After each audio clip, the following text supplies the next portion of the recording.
Big boss ಕನ್ನಡದ ಅತಿ ದೊಡ್ಡ ರಿಯಾಲಿಟಿ ಶೋ. ಪ್ರತಿ ಸೀಸನ್ನಂತೆ ಈ ಸೀಸನ್ನಲ್ಲೂ ಅನೇಕ ಲವ್ ಸ್ಟೋರಿಗಳು ಸೃಷ್ಟಿಯಾಗಿವೆ.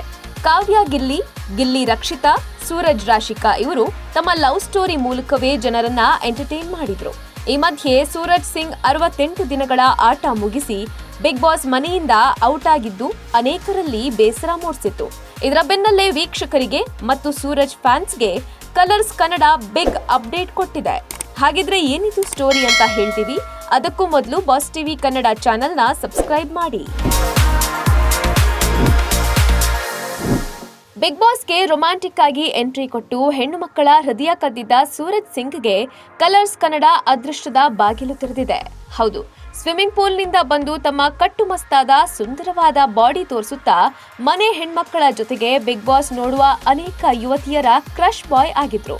ಆದ್ರೆ ಬೇಗನೆ ಬಿಗ್ ಬಾಸ್ ಜರ್ನಿ ಮುಗಿಸಿ ಬಂದಿದ್ದ ಸೂರಜ್ಗೆ ಈಗ ಕಲರ್ಸ್ ಕನ್ನಡ ಬಿಗ್ ಆಫರ್ ಕೊಟ್ಟಿದೆ ಎಂಬ ಮಾಹಿತಿ ತಿಳಿದು ಬಂದಿದೆ. ಹೌದು, ಕಲರ್ಸ್ ಕನ್ನಡದಲ್ಲಿ ಬರ್ತಿರೋ ಪವಿತ್ರ ಬಂಧನ ಸೀರಿಯಲ್ನಲ್ಲಿ ನಾಯಕ ನಟನಾಗಿ ನಟಿಸುವ ಸಾಧ್ಯತೆ ಇದೆ ಅನ್ನೋ ಮಾತುಗಳು ಹರಿದಾಡ್ತಿದ್ದು, ನಾಯಕಿಯಾಗಿ ಅಮೂಲ್ಯ ಭಾರದ್ವಾಜ್ ನಟಿಸಲಿದ್ದಾರೆ ಎಂಬ ಟಾಕ್ ಹರಿದಾಡ್ತಿದೆ.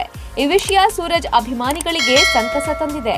ಬಿಗ್ ಬಾಸ್ನಿಂದ ನೇಮ್ ಫೇಮ್ ಗಳಿಸಿದ ಸೂರಜ್ ಈಗ ನಾಯಕನಾಗ್ತಿರೋದು ಎಲ್ಲರಿಗೂ ಖುಷಿ ತಂದಿದೆ. ದೊಡ್ಡಮನೆಗೆ ಹೋಗುವ ಮುನ್ನ 18,000 ಇನ್ಸ್ಟಾಗ್ರಾಮ್ ಫಾಲೋವರ್ಸ್ ಹೊಂದಿದ್ದ ಸೂರಜ್ ಈಗ 3 ಲಕ್ಷಕ್ಕೂ ಅಧಿಕ ಫಾಲೋವರ್ಸ್ ಹೊಂದಿದ್ದಾರೆ. ಈಗ ಪವಿತ್ರ ಬಂಧನ ಸೀರಿಯಲ್ ಆಫರ್ ಅವರ ಅಭಿಮಾನಿ ಬಳಗವನ್ನ ಮತ್ತಷ್ಟು ಹೆಚ್ಚಿಸುತ್ತೆ ಎನ್ನಲಾಗ್ತಿದೆ.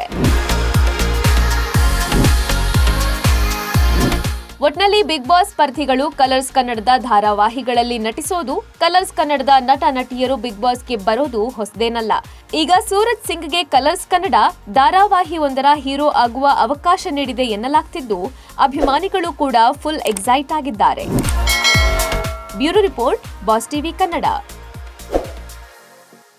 ಲೇಟೆಸ್ಟ್ ಹಾಗೂ ಇಂಟ್ರೆಸ್ಟಿಂಗ್ ಸುದ್ದಿಗಳಿಗಾಗಿ ಬಾಸ್ ಟಿವಿ ಕನ್ನಡ ಚಾನೆಲ್ನ ಸಬ್ಸ್ಕ್ರೈಬ್ ಮಾಡಿ. ಹಾಗೆಯೇ ಬೆಲ್ ಐಕಾನ್ ಪ್ರೆಸ್ ಮಾಡಿ. ಇದರ ಜೊತೆಗೆ ಫೇಸ್ಬುಕ್, ಇನ್ಸ್ಟಾಗ್ರಾಮ್, ಎಕ್ಸ್ ನಲ್ಲೂ ಮಿಸ್ ಮಾಡದೆ ಫಾಲೋ ಮಾಡಿ.